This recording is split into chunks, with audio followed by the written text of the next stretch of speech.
ونعوذ بالله من شرور أنفسنا ومن سيئات أعمالنا من يهده الله فلا مضل له ومن يضلل فلا هادي له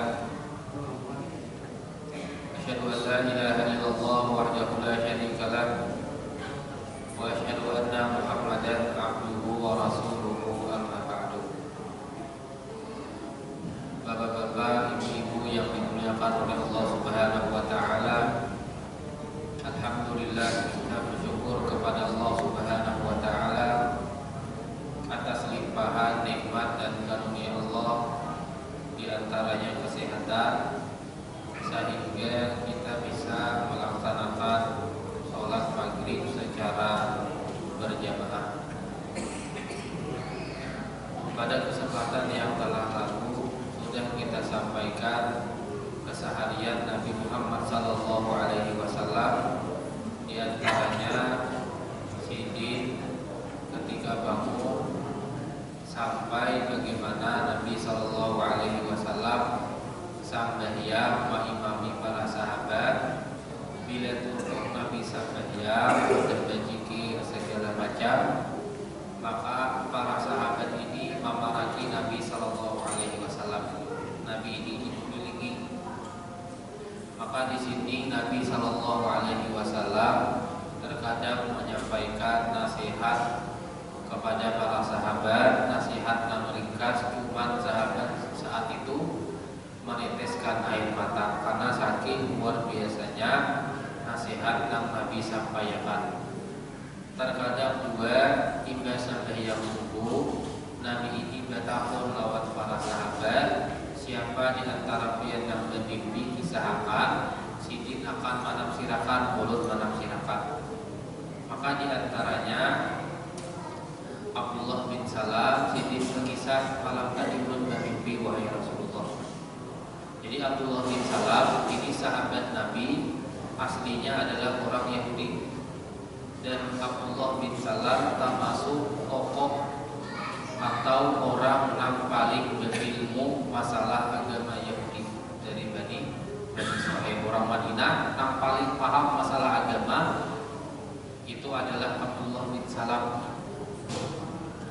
Ketika Nabi SAW datang ke Madinah, maka Abdullah bin Salam ini langsung mendatangi Nabi. Jadi ketika Nabi berada di daerah Kuba, Abdullah bin Salam langsung datang ke sana.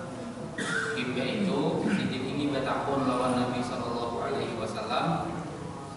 Ujar apa namanya di dalam hadis, Abdullah bin Salam ini bertakun 3 pertanyaan. Nah, mana 3 pertanyaan tersebut kadang-kadang yang tahu jawabannya kecuali seorang Nabi. Abdullah bin Salam ini orang berilmu, yang paling tahu masalah agama Yahudi, maka bertakun lawan Nabi Muhammad. Ketika Nabi SAW menjawab yang ditakunakan oleh Abdullah bin Salam, jawabannya jujur, maka Abdullah bin Salam ini langsung bersyahadat mengatakan asyhadu an la ilaha illallah wa asyhadu annaka rasulullah. Saya bersaksi bahwasanya tidak ada Tuhan yang berhak disembah selain Allah dan engkau adalah Rasulullah. Cuman ujar Abdullah bin Salam, ulun ini masuk Islam jangan sampai ketahuan oleh orang-orang Yahudi. Kenapa? Amun orang Yahudi tahu ulun ini masuk Islam, pasti ulunnya akan mendustakan ulun. Padahal Abdullah bin Salam ini orang yang paling berilmu dari mereka. Maka ujar sidin, ujar Abdullah bin Salam, kaini aja pian kirim putusan tulang ke kampung orang Yahudi, tahuni kayak apa gerak Abdullah bin Salam. Cuman sidin masih berpatak saat itu, diiyakan oleh Nabi. Akhirnya sidin tulang ke kampung orang Yahudi. Hingga itu bertakun, ayu rajulin Abdullah bin Salam fikum, kayak apa gerak menurut kalian tentang Abdullah bin Salam. Abdullah bin Salam ini berapa nilainya di sisi pihak? Maka ujar-ujarnya Abdullah bin Salam ini adalah khairuna wa ibnu khairina. Orang yang paling baik dan anaknya orang yang paling baik. Berarti Abdullah bin Salam orang baik, abahnya orang baik, melahirkan anak, anaknya ini juga orang baik. Imba itu afqahuna wa afqahina. Orang yang paling fakih, orang yang paling berilmu di antara kami, dan anaknya orang yang paling berilmu. Jadi dipuji Abdullah bin Salam.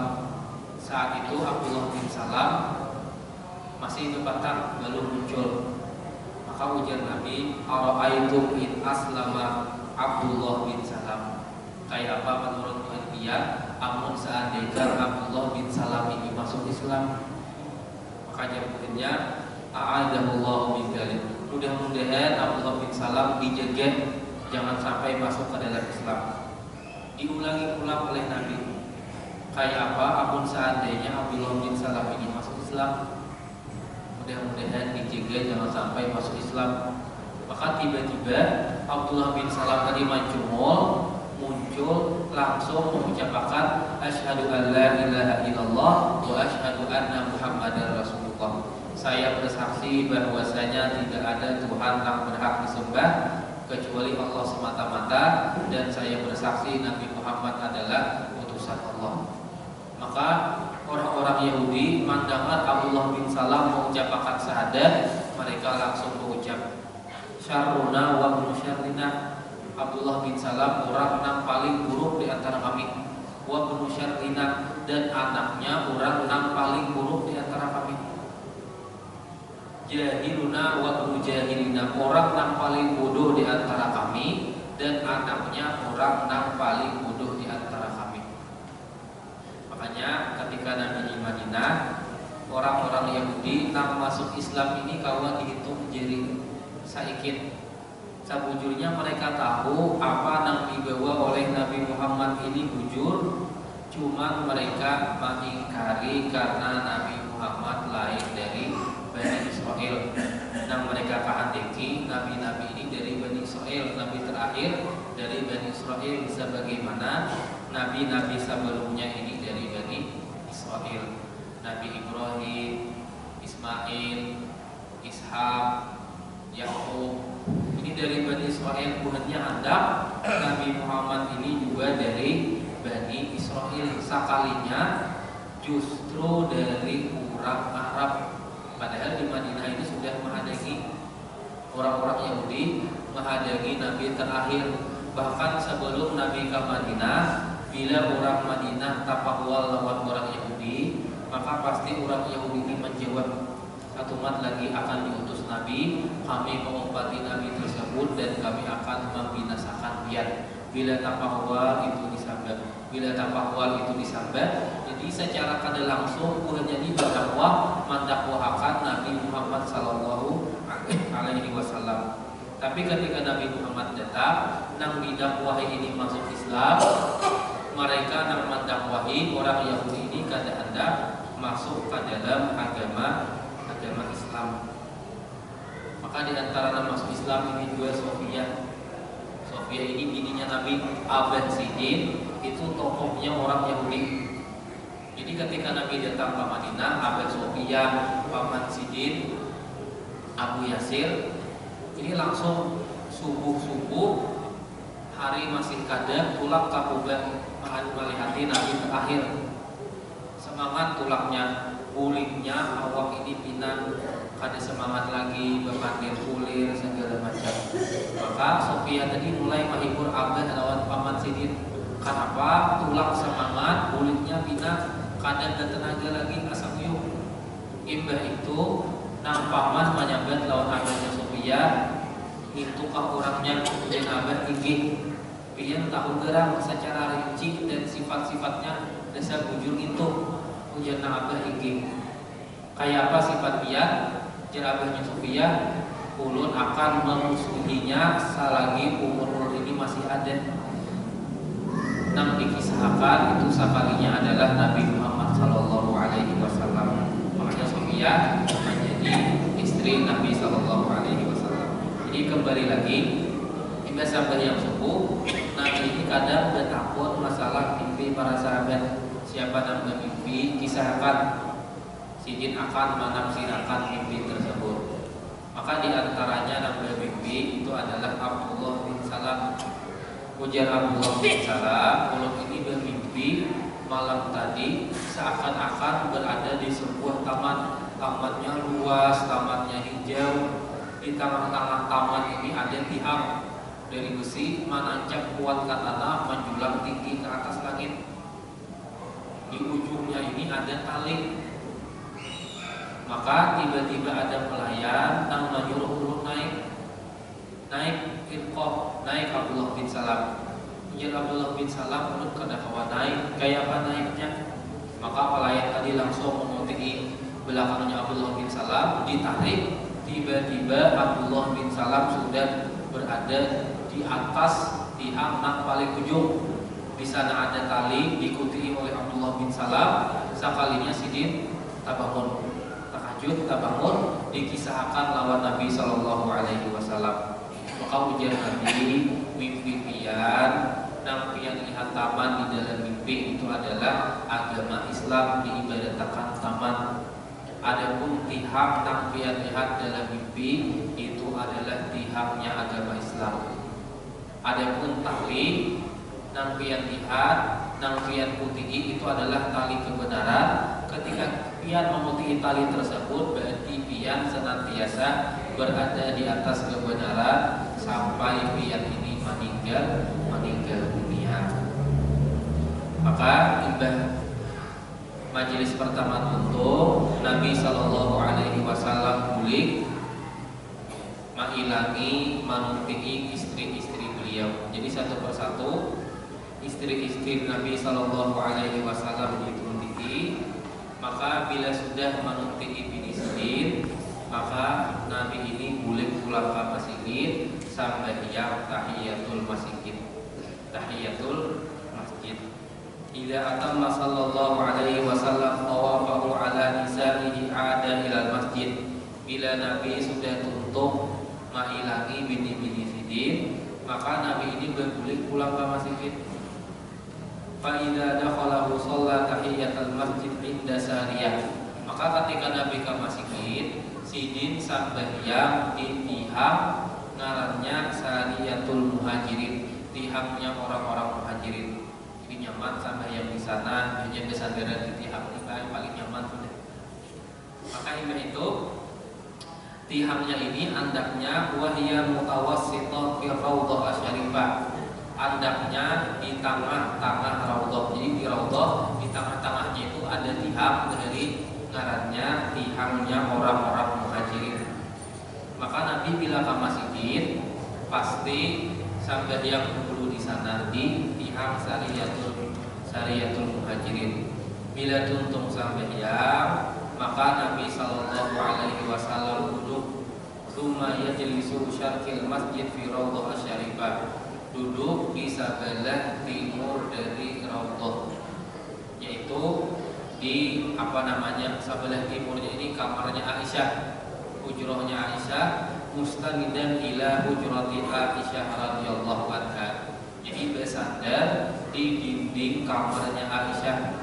Kenapa? Karena rumah Nabi lawan masjid ini bersampung. Misalkan Nabi sampai yang di tangan sini, bila tuntung sampai yang Nabi bersandar ke ujung, bersandar ke rumah sidin di kamarnya Aisyah radhiyallahu anha. Maka di situ yajtami'u ilaihi ashabihi. Para sahabat itu datangan menemui Nabi sallallahu alaihi wasallam. Ini harinya sudah terang. Ini yang pertama Nabi ke masjid sampai yang ada para sahabat berkumpul, sudah tuntung Nabi pulang ke rumah menghilangi istri-istri Nabi. Bila sudah tutup kurang lebih sekitar sejaman, Nabi ke masjid sampai yang tahiyatul masjid. Imam itu duduk di timur Masjid Nabawi. Karena dari Masjid Nabawi halus di timur, bersandar di dinding dari kamarnya atau rumahnya Aisyah radhiyallahu anha. Wa kana hadzal liqa mahmudan, dan pertemuan ini ngarannya orang-orang tahu sabarataan Nabi bila jam ini pasti berada di Masjid Nabawi bersandar di sebelah timur, menyandarkan awak di dinding dari kamar Aisyah radhiyallahu anha. Kenapa? Karena barang siapa yang hendak menemui Nabi Shallallahu Alaihi Wasallam di waktu tersebut, maka awak mendatangi Nabi langsung. Jadi kada salah mencari kira-kira Nabi di mana. Jadi sahabat itu sudah tahu bila waktu ini, jam ini, kira-kira ini, Nabi ini pasti hendaknya di Masjid Nabawi sebelah timur bersandar di dinding di rumah Aisyah radhiyallahu anha. Jadi bihaitsu man arada Nabi sallallahu alaihi wasallam fi hadzal waqti, siapa yang hendak bertemu Nabi di waktu tersebut, fa innahu ya'ti ilaihi fi masjid, awal langsung datang ke masjid menemui Nabi. Kadang sahabat nang datang ini banyak, terkadang jumlahnya sedikit, tergantung dengan kesibukan para sahabat. Jadi sahabat Madinah itu gawiannya bakabun, orang-orang Madinah asli itu gawiannya bakabun kurma. Adapun orang-orang muhajirin, orang Makkah yang berhijrah ke Madinah, karena keahliannya berdagang, maka di Madinah ini mereka berdagang. Barangnya bila menjual kurmanya mengambil dari orang-orang Ansor, orang-orang asli Madinah, diambil dijual pulang bahasa. Qad yakilu sahabatu haulahu aw yufirun. Terkadang sahabat Nabi ini nang mendatangi Nabi, jumlahnya kadang banyak, kadang jumlahnya sedikit, bihasbi faraghihim wa dhurufi hayawatihim, sesuai dengan kesibukan para sahabat dan waktu luangnya. Jadi bila pindah awal kada ada waktu luang, hanya kada awal ke majelis Nabawi. Amun seandainya kosong harinya kada ada kegiatan, maka mereka mendatangi Nabi sallallahu alaihi wasallam. Amun seandainya jumlah para sahabat itu sedikit, tahallahu haulahu, maka Nabi ini dikelilingi orang sahabat ini memutari Nabi sallallahu alaihi wasallam.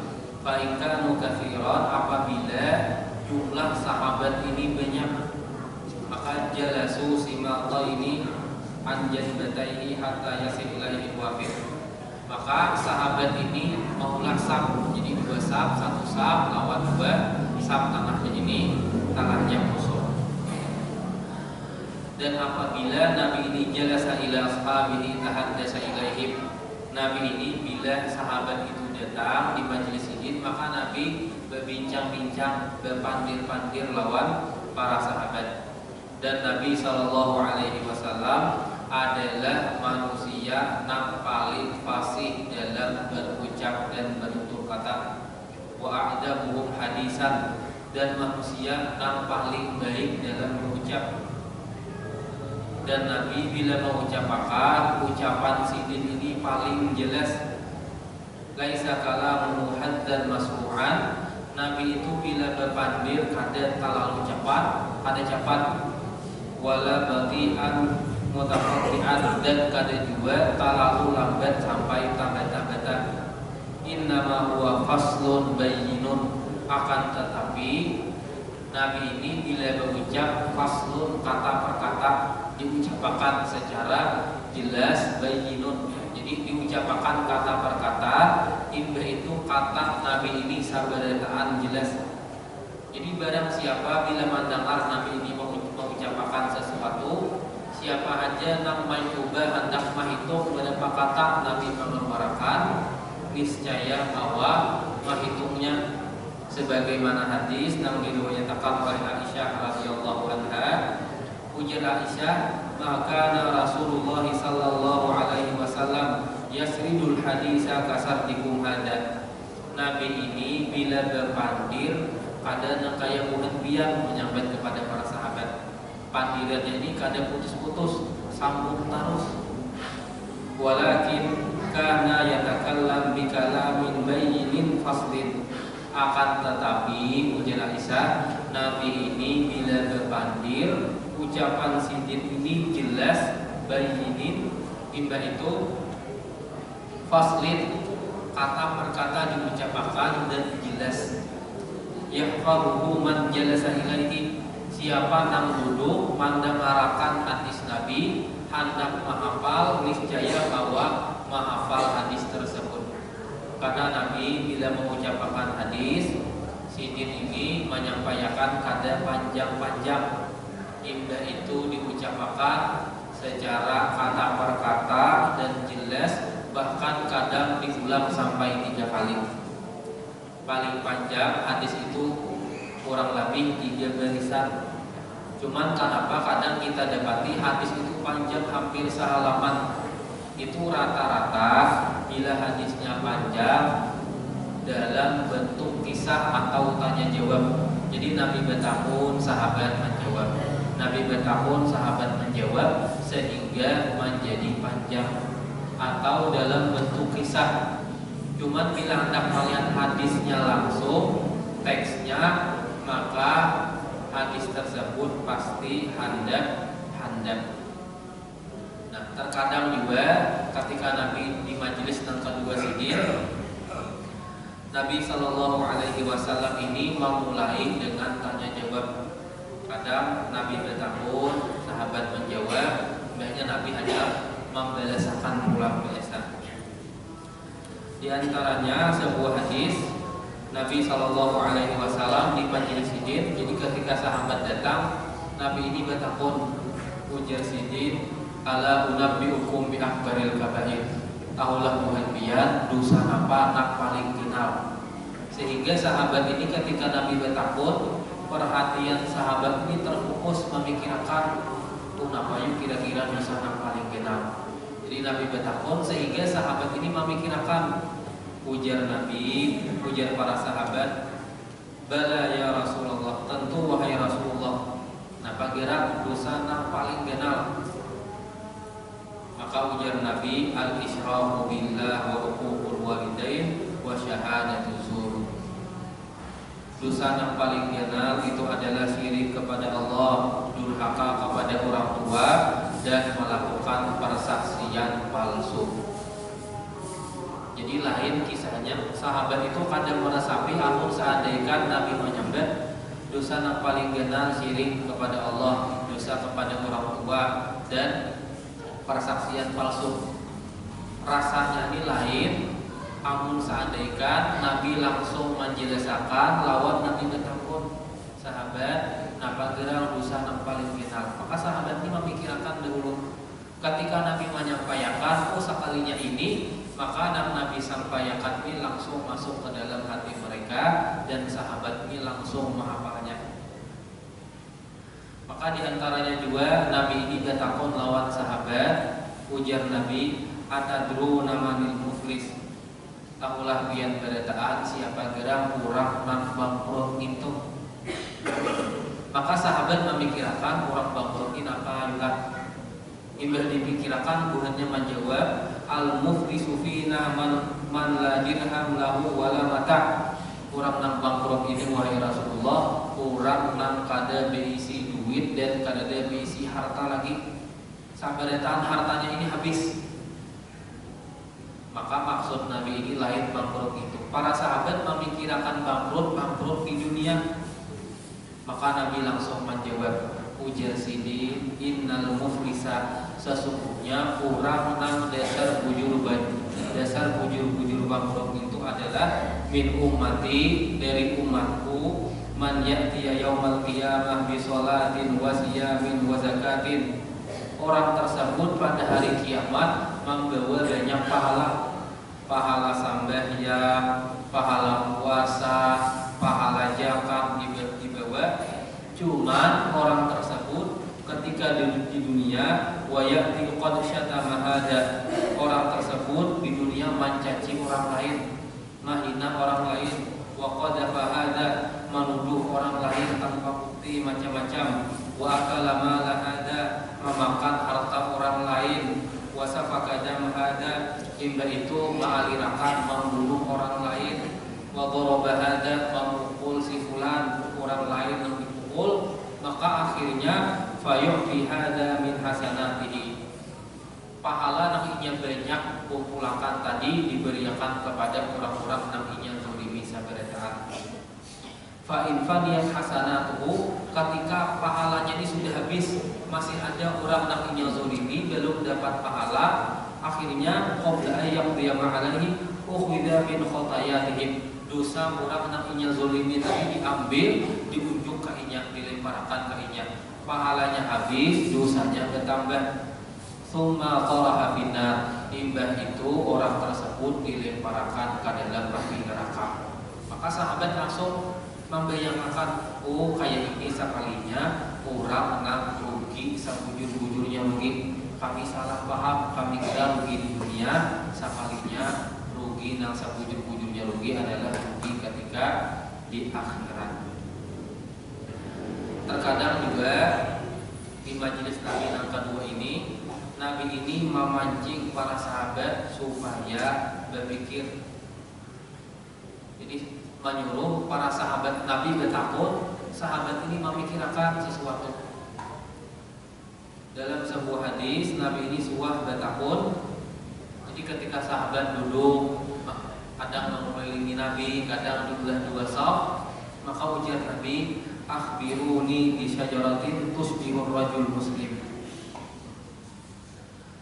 Tahulah pian pada ulun ada sebuah pohon, pohonnya ini menyerupai orang Islam, seorang muslim. La yatahatu waraquha, daunnya ini kada suah gugur. Tuqti ukulaha kullahin, imbahnya ini berbuah terus setiap waktu. Jadi Nabi ini bertakun, wahai para sahabat, tahulah buat biar ada pohonnya ini menyerupai seorang muslim. Di antara ciri-ciri pohon tersebut, daunnya kada suah gugur dan berbuah terus, buahnya bawa dimakan. Maka sahabat yang hadir tadi langsung membayangkan sabarataan pohon-pohon yang ada di gurun pasir. Pohon ini wahai Rasulullah, ujar Nabi kada. Pohon ini wahai Rasulullah, ujar Nabi kada. Maka ketika sahabat menjawab salah sabarataan, maka ujar Nabi SAW, saat itu ada 6 hadir, ngarannya Abdullah bin Umar bin Khattab. Abdullah bin Umar bin Khattab, sidin ini 6 hadir, umurnya paling anom. Sidin ini tahu hendak menjawab, cuman sidin ini supat. Kenapa? Karena 6 hadir saat itu ada Abu Bakar As-Siddiq, ada yang lain, para sahabat-sahabat yang senior, sehingga sidin supat menjawab. Padahal Abdullah bin Umar tadi hendak menjawab itu adalah pohon kurma. Cuman sahabat-sahabat yang lain, yang senior-senior ini kadang-kadang tahunya nang dipikirkan pohon-pohon nang di gurun pasir, disambat satu persatu. Jangan Nabi salah, jangan Nabi salah. Maka ketika salah sabarataan, Nabi langsung menjawab, pohon tersebut nang menyerupai seorang muslim adalah pohon kurma. Maka sahabat langsung ingat seumuran bahwasanya pohon nang menyerupai seorang muslim adalah pohon kurma. Padahal Masjid Nabawi itu dindingnya dari pohon kurma, atapnya dari daun kurma. Jadi pohon kurma, dan orang Bagawi, orang-orang Madinah itu Bagawi bakabun kurma. Ketika Nabi takuni pohon yang menyerupai seorang muslim, daunnya kada gugur, berbuah terus, nang dipikirkan pohon-pohon yang ada di padang pasir. Sekalinya pohonnya adalah pohon kurma, sehingga sahabat langsung ingat, berarti pohon yang menyerupai seorang muslim itu adalah pohon kurma. Wa kana yukarriru ba'da kalamihi salasan, dan Nabi SAW terkadang bila mengucapkan sesuatu, Nabi SAW mengulangi apa yang sidin mengucapkan ini 3 kali. Tujuannya apa? Tujuannya supaya sahabat ini tahu apa yang Nabi Shallallahu Alaihi Wasallam sampaikan itu kawa dimengerti, dan apa yang sidin sampaikan ini adalah sesuatu yang penting. Terkadang juga ketika Nabi ini menyampaikan hadis, Nabi ini menyuruh sahabat ini maulah ilustrasi, menyuruh sahabat ini membayangkan, jadi membayangkan sesuatu. Maka ujar Nabi, coba pian bayangkan, amun seandainya di muka rumah pian itu ada sungai, sungainya ini bersih, sungainya ini jernih, pian mandi 5 kali sehari di sungai tersebut, kira-kira awak pian ini bersih atau kada? Jadi bayangkan di Madinah, jangankan sungai itu Pak, di Madinah ngalih cacariannya makan kadeden. Bila ada sungai itu pun susungayan dan kada bersih.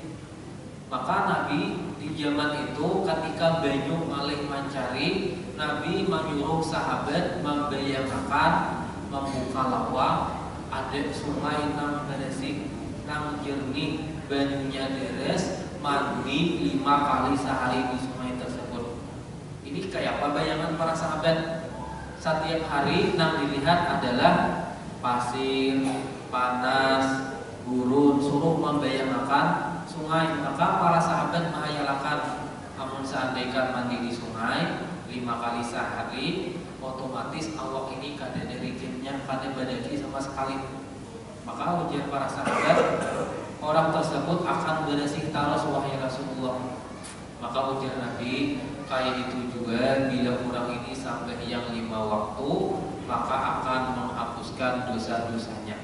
Maka sahabat ini langsung paham, berarti orang itu bila sampai yang 5 waktu dapat menghapuskan dosa-dosanya, nang kaya kurang mandi di sungai 5 kali. Maka sahabat ini langsung paham. Dan terkadang juga warubbama bada'ahum bi su'alil mufaji. Kadang Nabi ini bila menyampaikan hadis di majelis yang kedua, Nabi ini langsung bertakun secara tiba-tiba. Pernah suatu ketika para sahabat ini berkumpul di majelis yang kedua, maka Nabi mengatakan, man asbaha minkumul yaum shaiman. Siapa buhan pian nang hari ini puasa? Maka Nabi tiba-tiba bertakun. Lain kisahnya isok puasaan lah. Pas hari isok Nabi bertakun, siapa di antara pian yang puasa? Maka para sahabat pasti menyiapkan dahulu. Nabi menyuruh puasa, maka isok kita puasaan. Jadi bila Nabi bertakun siapa yang puasa, sabaratan menyebut kami puasa. Ini tiba-tiba Nabi kada menyuruh pada segala apa, tiba-tiba ujar Nabi, man asbaha minkumul yaum shaiman. Siapa di antara pian nang hari ini puasa? Maka saat itu, namun seandainya dia para sahabat, Nabi ini pacang tahu hendak bertakun puasa hari ini. Siapa nang puasa hari ini, niscaya para sahabat berpuasa dahulu. Karena saat itu kada ada puasa kecuali Abu Bakar. Ujar Abu Bakar karena sidin puasa, ana ya Rasulullah. Ulun wahai Rasulullah, ulun puasa hari ini. Begitu Nabi bertakun pulang. Man ada minkumul yauma maridun. Siapa di antara pian hari ini nang mahilangi kurang gering? Maka sahabat yang lain tabiyan. Mereka kan ada nang mahilangi kurang gering. Maka Abu Bakar ini menjawab pulang. Ana ya Rasulullah, ulun wahai Rasulullah. Maka Nabi bertakun pulang. Man taba'a minkumul yaum janazah. Siapa di antara pian hari ini nang tulak dipayak mengiringi jenazah? Maka sahabat-sahabat yang lain tadiam. Karena Nabi bertakun nang kayak ini tiba-tiba pada biasanya. Maka sahabat-sahabat berataan tadiam kecuali Abu Bakar pulang menyambut, ana ya Rasulullah, ulun wahai Rasulullah. Maka Nabi bertakun pulang. empat apa Nabi, man at'ama minkumul yawma miskinan, siapa di antara pian hari ini nang memberi makan fakir miskin. Maka sahabat yang lain tadi yang rata-rata kada memberi makan, belum memberi makan, kecuali Abu Bakar As-Siddiq menjawab, ana ya Rasulullah, qul wahai Rasulullah. Maka ujar Nabi, majtama'at hadhil arba' fi imri'in fil yaum illa dakhalal jannah. Tidaklah 40 tahunakan tadi terkumpul pada setiap orang, kecuali orang tersebut akan masuk surga. Jadi barang siapa nang dalam seharinya puasa mailangi orang geri, mairingi jenazah, itu memberi makan fakir miskin, tidaklah terkumpul 4 sifat ini ujar Nabi kecuali orang tersebut masuk surga. Karena saat itu Abu Bakar manggawi sabarataan, otomatis secara kada langsung Nabi mengisyaratkan bahwasanya Abu Bakar ini termasuk di antara penduduk surga. Jadi nyaman bila ada Nabi, sahabat Nabi ini langsung menjelaskan biar ini masuk surga, biar ini masuk surga. Cuman bila Nabi kadada, kita pada kaum mengasdiakan biar ini masuk surga kada kawan. Kenapa? Karena Nabi Shallallahu Alaihi Wasallam sudah meninggal dunia. Maka terkadang juga Nabi Shallallahu Alaihi Wasallam sebagaimana ulun sampaikan tadi menggunakan wasilatul idhah, menggunakan ilustrasi ketika Nabi menyampaikan hadis. Tujuannya supaya sahabat ini membayangkan. Maka dalam sebuah hadis Nabi Shallallahu Alaihi Wasallam sidin suah bersabda. Jadi menggunakan ilustrasi, sahabat disuruh membayangkan. Maka ujar Nabi, yanamu rajul naumahu, ada orang ini uringnya pulas, uringnya ini nyanyak. Fatuh bidul amanah min qalbihi, maka iba itu dicabut amanah di hatinya. Fatuh bukti asaruha mitlal waqti, maka sisa bekas cabutannya ini ada nangkaya titik. Sumayana munawah, imba itu orang tadi guring ulang bahasa. Fatuk bidul amanah min qalbihi, maka amanahnya ini dicabut di dalam hatinya. Fayadillu atharuha mislal majli, maka bekasnya ini nangkaya nangkaya luluh. Kajam rindah rajati ala rajulika fanaqib, maka seperti bongkahan bara api nang ada di betis dihaluskan. Fatarahu nabira, maka kalian akan melihat ini mengembang. Laisa fihi syai'un, namun di dalamnya tidak ada apa-apa. Jadi Nabi Shallallahu Alaihi Wasallam ketika menyampaikan hadis, terkadang Nabi ini bertakun para sahabat menjawab, terkadang Nabi langsung menyampaikan, terkadang Nabi ini menggunakan wasilah, menggunakan sesuatu, terkadang juga Nabi ini menggunakan ilustrasi, menyuruh para sahabat ini membayangkan sesuatu. Mungkin ini saja yang bisa disampaikan, kurang lebihnya mohon maaf. Apabila ada wujud dari Allah Subhanahu wa taala,